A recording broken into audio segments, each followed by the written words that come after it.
En Mateo capítulo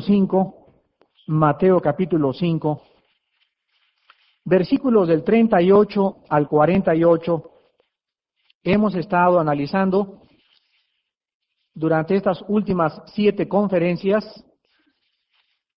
de qué forma Jesucristo les presenta a los religiosos de su tiempo una norma,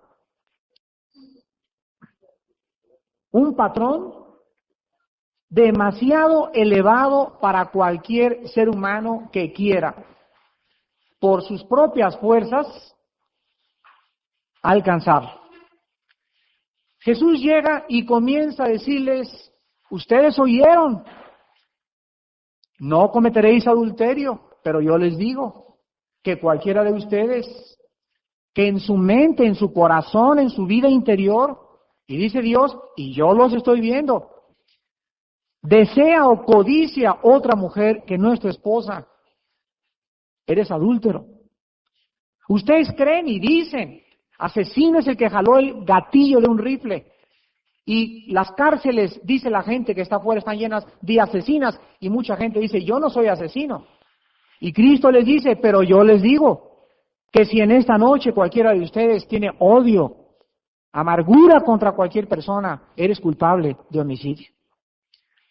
Entonces Jesucristo comienza a sacar de nuestro corazón totalmente las cosas que son más importantes para Dios, las cosas que verdaderamente están lesionando el carácter santo de Dios, porque Dios viene a tratar con nuestra vida interior, con nuestra vida íntima, y no con las cosas y las externalidades que mucha gente piensa que porque él ya no fuma, ya no toma, ya no hago esto, etcétera, etcétera, ya puede esa persona ser aprobada por Dios.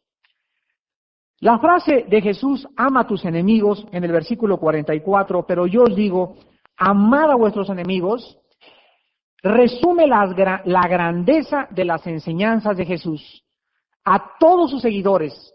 Y esta característica hace que cada cristiano sea una persona distinta del mundo. Porque no hay nadie, absolutamente nadie, que pueda amar a un enemigo, y cuando decimos amarlo lo hemos tratado de definir, más que teniendo la ayuda del Espíritu de Dios. Por eso dice el versículo 46 y 47, porque si amáis a los que os aman, ¿qué recompensa tendréis? ¿No hacen también lo mismo los publicanos? Y si saludáis a vuestros hermanos solamente, ¿qué hacéis de más? ¿No hacen también así los gentiles? Entonces, aquí nosotros estamos analizando en estas 2 declaraciones las normas de los que se dicen ser miembros del reino de Dios. La primera declaración, que está en el versículo 47, es, ¿qué hacéis de más? Cristo estaba diciendo, ¿qué tienen las religiones inventadas por los hombres de diferente a las otras? ¿Cuál es la cosa que diferencia al budismo, del judaísmo, del catolicismo, de los mormones, de los testigos de Jehová? ¿Qué es lo que hace una de otra que sea más y que diga, el budismo es más grande que el judaísmo o que el catolicismo por esto? Dice Cristo, ¿qué religión puede decir, la grandeza de nuestra religión consiste en algo que no tienen las demás? Cristo dice que todos tienen la misma norma. Una de las características más grandes precisamente de una persona religiosa es que una persona religiosa cumple con su religión los domingos y a lo mejor los jueves, pero en su corazón, ¿cuánto odio tienen? ¿Cuánta amargura tienen? ¿Cuánto resentimiento tienen con cuántas personas? ¿Cómo mienten? ¿Cómo engañan? Etcétera, etcétera. Y sus vidas están divorciadas, la teoría de la práctica. Entonces, la persona religiosa es la persona que te dice, yo creo en Dios, yo creo en Cristo, yo creo en esto, creo en Buda, o lo que sea, cumplo con mi religión, pero sin embargo, en la praxis, en la práctica, todas aquellas cosas que creen teóricamente, no las practican. Por eso dice Cristo, si ustedes saludan a los que los saludan, pues todo el mundo hace eso. Pero si tú saludas a una persona que sabes que estás enemistado con ella, en ese momento tú estás demostrando a esa persona algo muy grande que esa persona no tiene, y es el perdón y el amor cristiano. Ahí está la grandeza precisamente de la norma de Dios. La otra declaración está en el versículo 47 también, y dice en el 46, ¿no hacen también lo mismo los publicanos? Y dice, no os hagáis semejantes a ellos. Entonces, nosotros estamos viendo la norma de Cristo, que es muy diferente a todas las demás y más altas que cualquier norma que el hombre haya inventado. En Mateo 5:20, Cristo dice, pero porque les digo que si vuestra justicia no fuere mayor, si vuestra justicia no fuere mayor que la de los escribas y religiosos o fariseos, no entraréis en el reino de los cielos.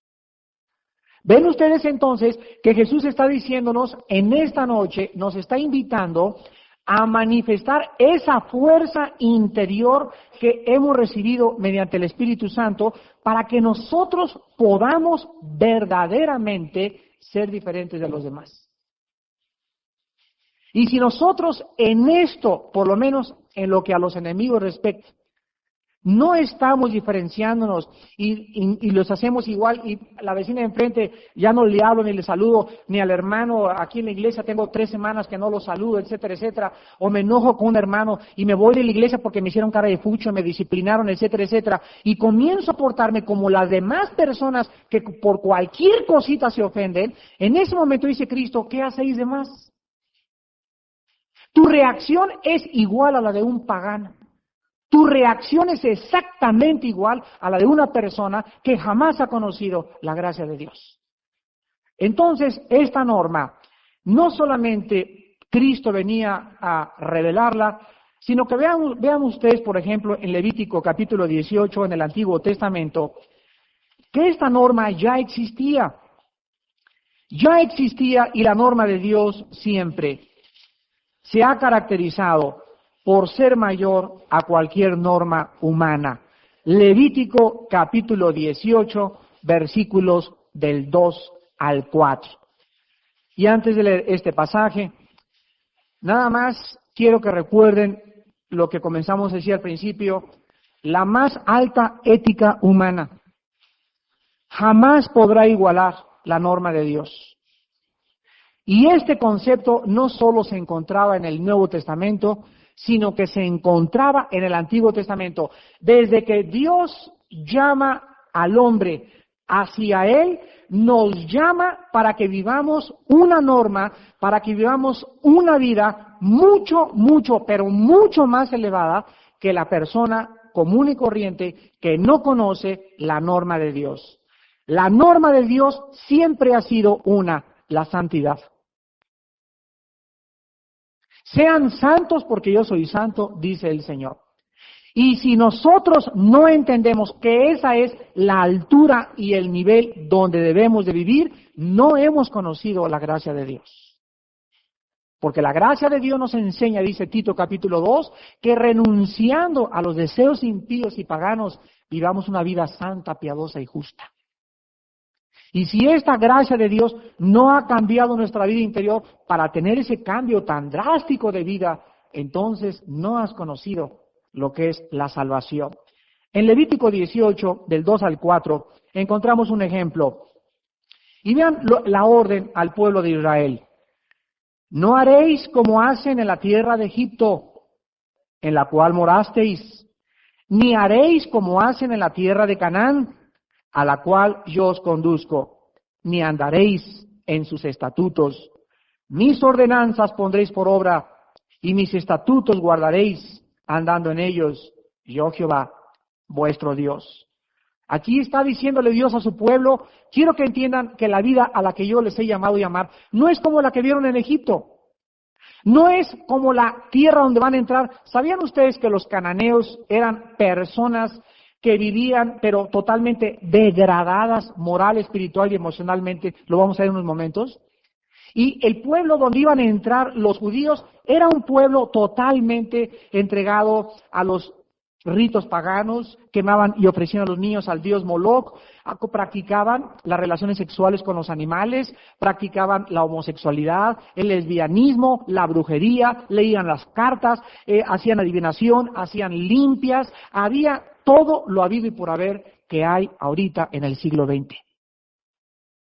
Y Dios nos dice, ustedes, mi pueblo, mi iglesia, viven en Canaán. Y nada más de las películas que pasan, y los videos que rentan, y cómo se visten las muchachas, y cómo están los matrimonios, y la cantidad de adulterio y de pornografía que hay para que nos demos cuenta que vivimos por un mundo corrompido. Y Dios nos dice en esta noche lo mismo que les dijo a su pueblo, no hagan como ellos. Sean diferentes a ellos, no te rías de sus chistes, no platiques sus conversaciones, apártense, salgan de Babilonia, límpiense los que llevan los instrumentos de Jehová. El pueblo, pues, debía vivir bajo normas muy elevadas que Dios prescribía y no conformarse a las normas de los pueblos de alrededor. Ahora, hay una tentación en el ser humano por seguir la corriente del mundo. Y por eso es la invitación a sálganse, vénganse conmigo, dice el Señor, porque la naturaleza humana ama el poder, busca la popularidad. A nadie le gusta que lo ofendan. Todos nosotros queremos que llegues al club y, licenciado, ¿cómo le va? Y que nos traigan por acá, y que nos sienten en el primer lugar, y que te digan buenas noches, y cómo le va. ¿A quién no le gusta ser tratado bien? Pero cuando nosotros comenzamos a recibir un trato que no esperamos, y nos ofendemos, ¿qué estamos demostrando? Orgullo. ¿Por qué? Porque lo dijimos la clase pasada. Creemos que tenemos derechos. Yo no tengo derecho que me traten así. Yo no tengo derecho que me hagan eso. ¿Y qué crees? La vieja esa del club me puso una mirada fea. Ya, la vieja arpia, esta bruja, no le vuelvo a hablar ni siquiera. No, ¿para qué vamos a su casa ya? Y comenzamos a cualquier gente que nos haga algo, a sacar la espada y a cortar cuellos por todas partes. Esta tendencia que nosotros tenemos es una tendencia que debemos nosotros aprender. Los que ustedes son cristianos jóvenes, deben ustedes comenzar a aprender a controlar. ¿Cómo puedes comenzar a crecer en tu vida cristiana? Pidiendo perdón lo más rápido posible a la persona que has ofendido o que te ha ofendido. Es la única forma de poder crecer.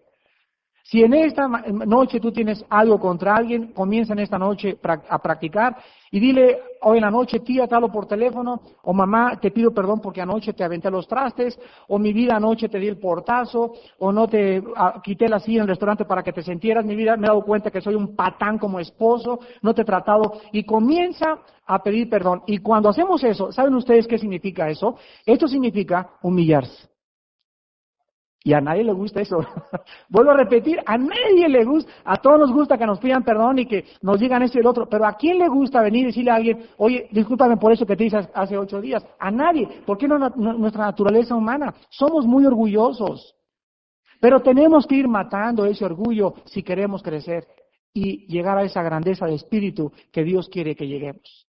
Y si no hacemos eso, ¿qué va a pasar? Alguien me puede preguntar, si no pasa eso, ¿sabes lo que va a pasar? Lo único que va a hacer es que te vas a endurecer.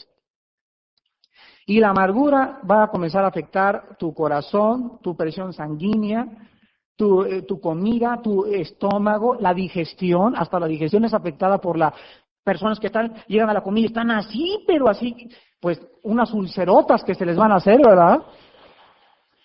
Dios tiene razón para que seamos gobernados por la paz, para que seamos gobernados por la tranquilidad.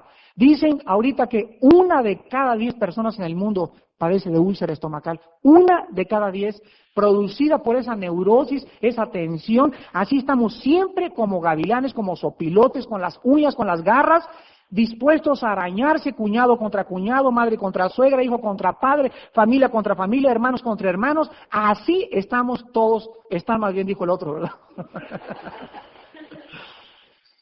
Y muchas veces tenemos los cristianos también esos anhelos de poder comenzar a vivir bajo la carne. En Romanos capítulo 12, vean por favor Romanos 12 en el Nuevo Testamento, la norma de Dios del Antiguo Testamento se vuelve a repetir. Repito, en el Antiguo Testamento se le invita al pueblo a que no sigan las costumbres de los demás, a que no se conformen a las normas del otro mundo. Vuelvo a darles un consejo. Les suplico que traigan lápiz y papel al estudio. Se lo suplico con todo mi corazón. Porque si no interrumpimos, ¿qué dijo? ¿Qué cosa? Entonces, si tú traes ahorita un lápiz y una pluma, digo yo Romanos 12:2, y ahí está Romanos 12:2 apuntado. Pero si no, pues sigo hablando y vas a tener que interrumpir, ¿verdad? Entonces, acuérdense que a este estudio hay que venir con lápiz y papel. Hay que tomar notas y así ya no puedes estar preguntando, ¿qué cosa dijo? Romanos 12:2. Y dice el apóstol Pablo, no os conforméis a este siglo. Ahí está. Sino transformaos por medio de la renovación de vuestro entendimiento, para que comprobéis cuál sea la buena voluntad de Dios, agradable y perfecta. Esta palabra conformarse es la palabra griega metamorfosis. Y dice la Biblia que el cristiano tiene que sufrir una metamorfosis mental. Tiene que haber un cambio tan drástico en nuestra manera de pensar que nos va a impedir que el mundo nos meta su molde. El mundo tiene un molde y el mundo, por ejemplo, saca un molde mañana. La moda es la minifalda, ahí van todas con minifalda. La moda es andar así descamisado con el pelambre de fuera los hombres, con llenos de cadenas, etcétera, etcétera, y todos los hombres, ¿verdad? Ahí muy sexys, ahí con toda la camisa desabrochada, etcétera, etcétera. O la moda es el escote hasta por acá, o la moda es X o pantalones los atrevidos, o tenis Reebok, y el mundo va conforme a la moda, porque el mundo no puede ir en contra del mundo. El cristiano es llamado a ir en contra. Nos van a decir Contreras.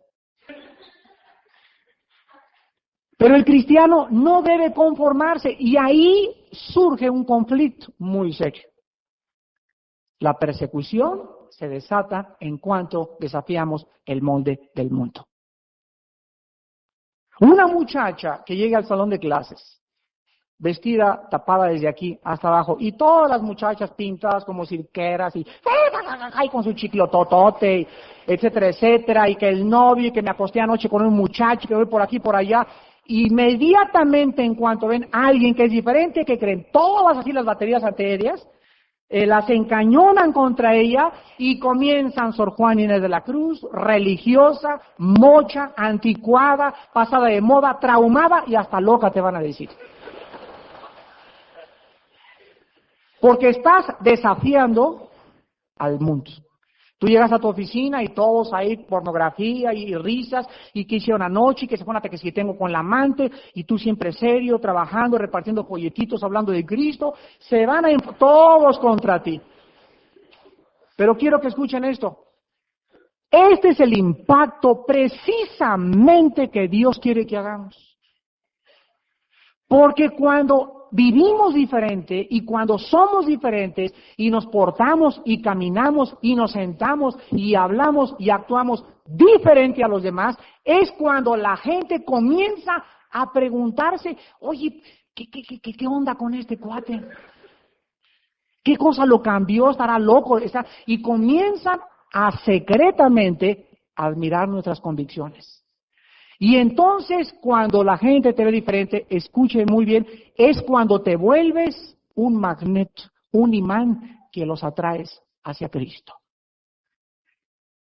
Nadie puede atraer a nadie hacia Cristo hasta que las personas están convencidas que tú eres diferente. Y cuando las personas tengan problemas y en su casa tengan problemas, ¿qué crees que van a hacer? ¿A quién crees? A esa muchacha que le dice Sor Juana, esa es la primera que van a consultar. Cuando ya una abortó, la otra quién sabe qué hizo, la otra se fue, no la encuentran en su casa, y cuando vengan los problemas, la muchacha que va a ser interrogada va a ser la que era diferente a los demás. Esto es lo que significa, sean santos, porque yo soy santo, dice el Señor. La palabra santo significa, tanto en el griego hebreo kabash, como en el griego agios, diferente o separado. Eso es lo que significa la palabra santo. sean diferentes, sean separados de las tinieblas, pórtense diferente a sus vecinos, que en tu familia llegue la Navidad y vean ya toda la familia que ya no fumas, ya no tomas, ya no te ríes, ya no estás así, ya no hablas que puro el club y que por aquí por allá, ya no eres tan vano, ya no eres tan superficial. La gente comienza a darse cuenta que ya cambió Conchita, ya cambió Lupita, ya cambió fulana de tal, y la gente comienza a preguntarse, ¿qué cosa hizo que mi hermana cambiara? ¿Qué hizo que mi hijo cambiara? ¿Qué hizo que mi tía cambiara? Y en ese momento les podemos presentar al Hijo de Dios. Vean lo que dice Primera de Pedro capítulo 1. Primera de Pedro capítulo 1, del 14 al 15. Dice lo mismo que dice Romanos, con otras palabras. Primera de Pedro 1, del 14 al 15. Como hijos obedientes, aquí está otra vez lo mismo, no os conforméis. Y aquí vean ustedes la orden que se nos da. No permitamos que los deseos que antes teníamos, estando en nuestra ignorancia, nos moldeen. Es lo que significa en el original griego. No os conforméis a los deseos que antes teníais estando en vuestra ignorancia, sino como aquel que os llamó es santo, sed también vosotros santos los domingos. ¿Así dice? Los viernes primeros.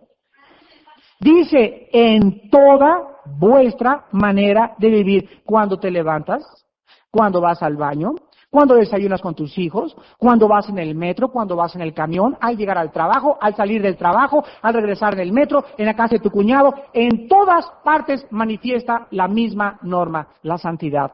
No seas santo enfrente de tus vecinos y seas en tu casa un hipócrita. No te portes diferente con tu mamá y con tu papá y seas otro con tu esposa.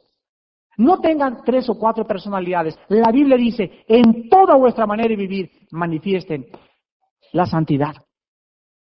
Y vean también aquí en Pedro capítulo 4, Primera de Pedro 4, denle la vuelta al capítulo 4, versículo del 3 al 5.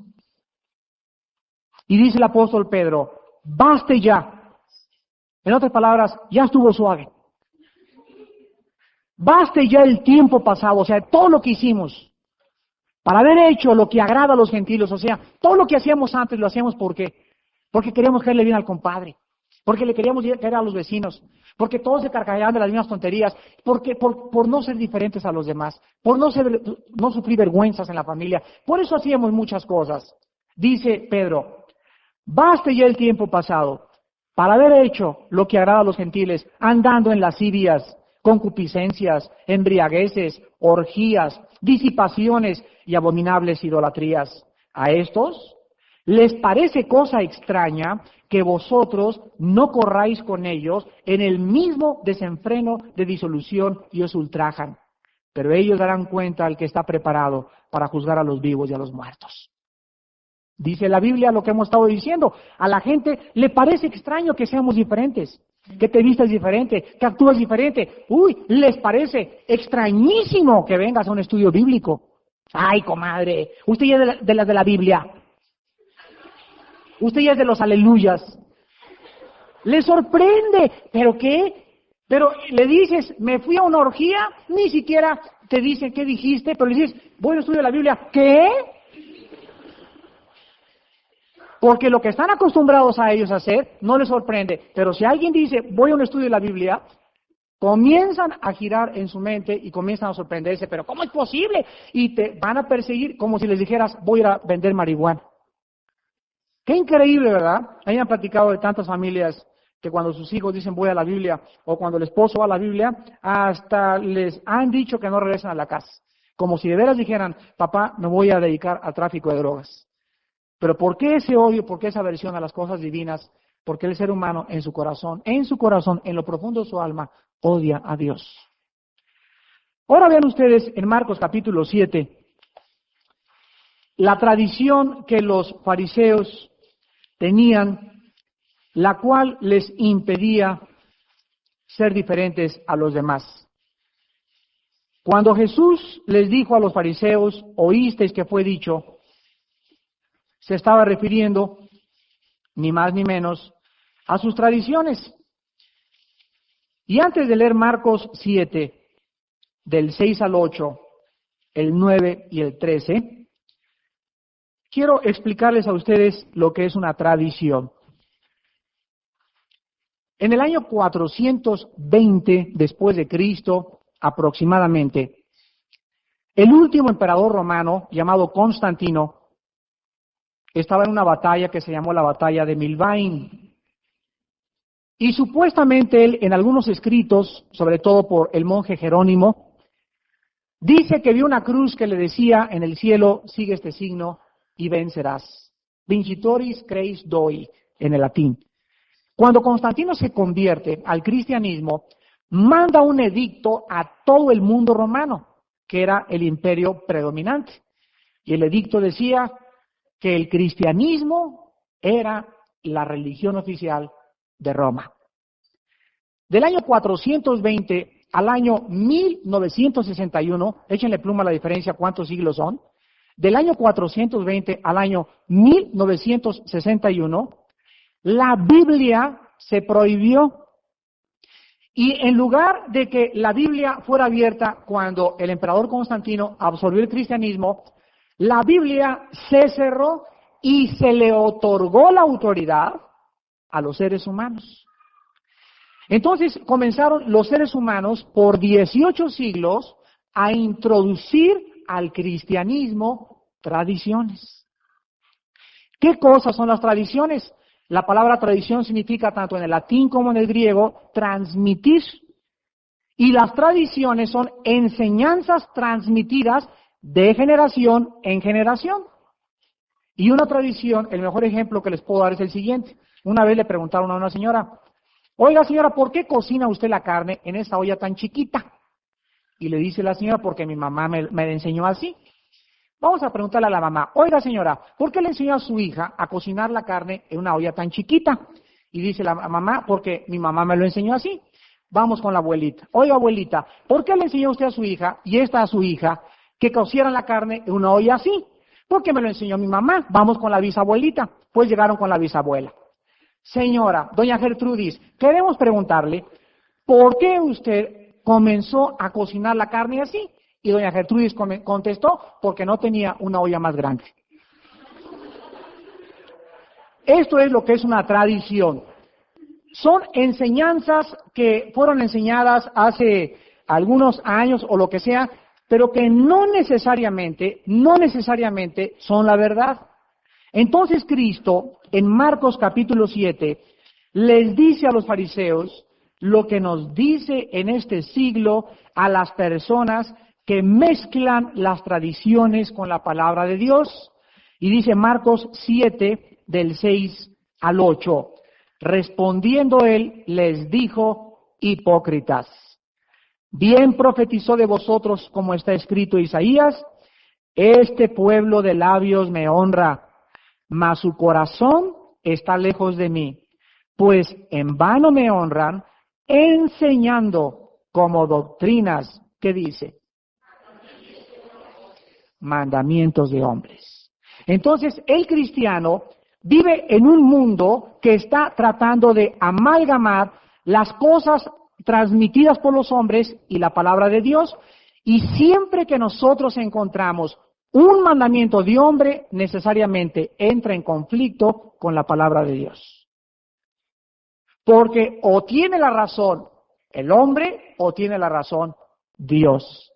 Ahora veamos, de acuerdo al propio Señor Jesucristo, en el versículo 9 y en el 13, lo que estas tradiciones hacen a la Biblia. Y dice el versículo 8, porque dejando el mandamiento de Dios, os aferráis a la tradición de los hombres. ¿Qué hacían los fariseos? La Biblia la cerraban y obedecían a los hombres. Dejando el mandamiento de Dios, ellos, en lugar de aferrarse a la Biblia, se aferraban a lo que los hombres les habían enseñado. Y dice el versículo 9, les decía también: bien invalidáis el mandamiento de Dios para guardar, ¿qué cosa? Vuestra tradición. ¿Qué cosa hace una tradición a la Biblia? La invalida. la invalide. Porque en ese momento el mandamiento de un hombre tiene más autoridad que la palabra de Dios. Y dice el versículo 13, invalidando la palabra de Dios con vuestra tradición que habéis transmitido y muchas cosas hacéis semejantes a estas. Esto es lo maravilloso de conocer la Biblia. En 1961 sucedió un milagro. Y por primera vez, el primer papa de toda la historia, Juan XXIII, papayón, como le dicen de cariño tantos que lo querían a este papa, un día no sé qué andaba haciendo en el Vaticano, en los jardines, y por ahí le cayó una Biblia. Y comienza Juan 23 a leer la Biblia y lee Marcos 7, y lee Romanos, y lee Efesios 5, y comienza y lee Éxodo 20, y comienza Juan 23 y dice, se acabó, y hace un edicto y se forma el Segundo Concilio Vaticano número 2 en 1961. Y de acuerdo a ese edicto, sale de Roma estas enseñanzas. Quiten en las iglesias las imágenes. Fíjense ustedes. Y desde el 60 para acá hay muchas iglesias católicas que tú vas que ya no hay imágenes. Hay otros que se siguen aferrando y se las quitas y te linchan. En segundo lugar, Juan 23 ordena ex cátedra que se quite la confesión auricular. Ya no necesitan confesarse con un padre. Número 3, Juan 23 manda y borra de plumazo la misa en latín. Y que el pueblo entienda lo que están diciendo. Y número 4, Juan 23 ordena a todas las personas del mundo católico que lean la Biblia. Y ahorita, qué bendición tan grande que en muchas iglesias católicas ya ves entrar con la Biblia bajo el brazo al pueblo. Y antes ni siquiera el misal traíamos. Traíamos la revista Calimán aquí atrás en la bolsa.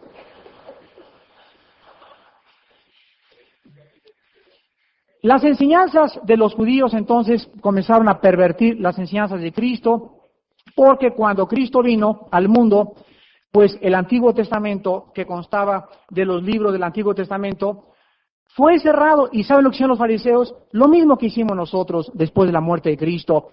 Hicieron un libro que se llama el Mishnah y el Torah, los hebreos. Y en este libro, en el Mishnah y el Torah, entonces miren ustedes, aquí estaba la Biblia, y durante todo el tiempo, desde Abraham hasta Cristo, durante todo ese tiempo, comenzaron los hombres poco a poco a ir cerrando la Biblia y a ir vaciando en un libro llamado el Mishnah y el Torah, que significa en hebreo la ley, las enseñanzas de los hombres. Y cuando Cristo vino, los fariseos estaban enseñando 620 mandamientos que no estaban en la Biblia. Y les voy a decir algunos de ellos. Por ejemplo, el Antiguo Testamento decía, no trabajen en el día de reposo. Los fariseos y los intérpretes de la ley antes de Cristo le agregaron y le dijeron que ni siquiera podían las mujeres ni pintarse las uñas, no podían ponerse los zapatos porque implicaba trabajo. No podían coserse un botón porque implicaba esfuerzo. Entonces no podían ni comer, ayunaban, no podían cocinar, no podían hacer nada absolutamente. Y cualquiera que una familia viera a alguien pegarse un botón el día sábado, lo linchaban y lo mataban a pedradas. Pero eso sí, así andaban enfrente de la gente. Yo cumplo esto, yo cumplo aquello, y por eso Cristo les dice, hipócritas, de labios para afuera me honran, pero su corazón no está conmigo. Todas esas enseñanzas, Cristo les dice, ¿de dónde las sacaron? A ver, ¿de dónde las sacaron? Pues que la ley, ¿quién se las enseñó? ¿Y quién fue el que lo hizo en los libros? ¿Y quién mandó esos edictos? Los hombres, no Dios. Y llega Cristo y comienzan los fariseos a rodear como buitres a Cristo y los discípulos, y agarran un día a los discípulos comiendo sin lavarse las manos. Ay, chiquitos, ahorita sí no se nos escapan.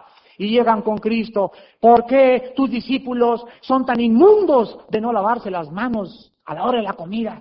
Así orgullosos y creídos y vanagloriosos y autosuficientes. Y Cristo les dice, miren, no es lo que entra lo que contamina, sino lo que sale del corazón. Porque los adulterios, las orgías, los homicidios, el odio, la venganza, sale del corazón y contamina al hombre.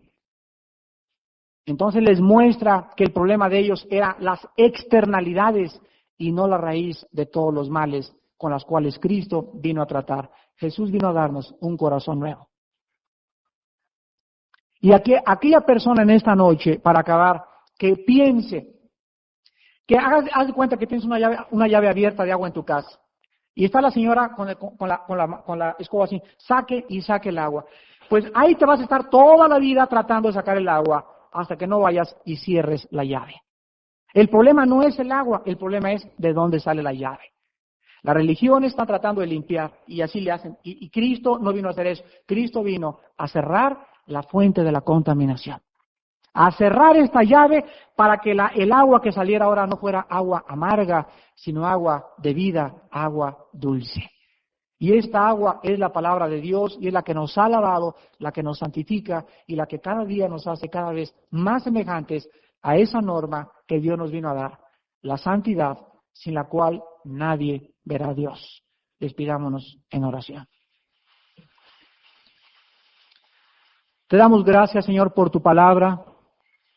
Y te damos gracias también porque en esta noche hay personas que al oír estas palabras, que estamos seguros han penetrado en su conciencia y en su corazón como una espada, porque es tu palabra que actúa, es divina, tiene poder.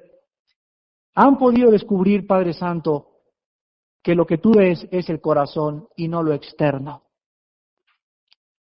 En esta noche, ¿cuántas personas que nos visitan, aunque tienen una religión o pertenecen a X religión, tu conciencia te da testimonio de la vida tan miserable que llevas internamente?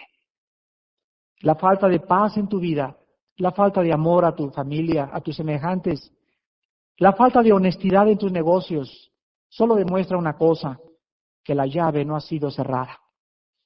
Que puedes vivir externamente como una persona religiosa, siguiendo externalidades y cumpliendo con los patrones y edictos de tu religión, pero tu corazón sigue igualmente contaminado.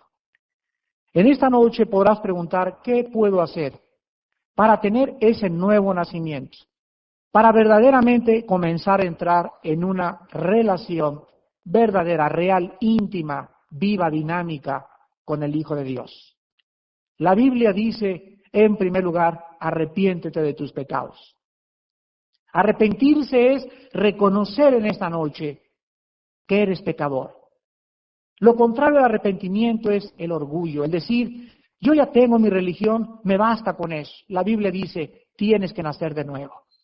Tiene que haber una conversión en tu vida, un cambio radical y drástico, pero no externo, interno, donde comienzas a recibir una fortaleza sobrenatural para perdonar en primer lugar. Perdonar a tanta gente que nos ha hecho tanto mal y no tener ningún rencor en contra de nadie para poder ser llamados en esta noche hijos e hijas de Dios. En segundo lugar, tienes que creer. Simplemente cree. Cree en Jesucristo como el Salvador del mundo, como el Mesías, el Hijo de Dios, como Dios hecho carne, que nació de una virgen, en un nacimiento virginal, y que cuando Él nacía, su madre recibió un mensaje que le dijo el ángel, ponle por nombre Jesús, porque Él salvará a su pueblo de sus pecados. Ese niño nacía para morir más tarde en una cruz, y con su muerte, dice la Biblia, pagar la cuenta pendiente que tú y yo teníamos de pecado. Y en tercer lugar, simplemente en esta noche, ábrele tu corazón. Ábrele tu corazón a Jesús. Hoy que Él está llamando a la puerta de tu corazón. Y dile ahí desde tu lugar estas palabras. Ahí en silencio, dile mi Señor y mi Dios.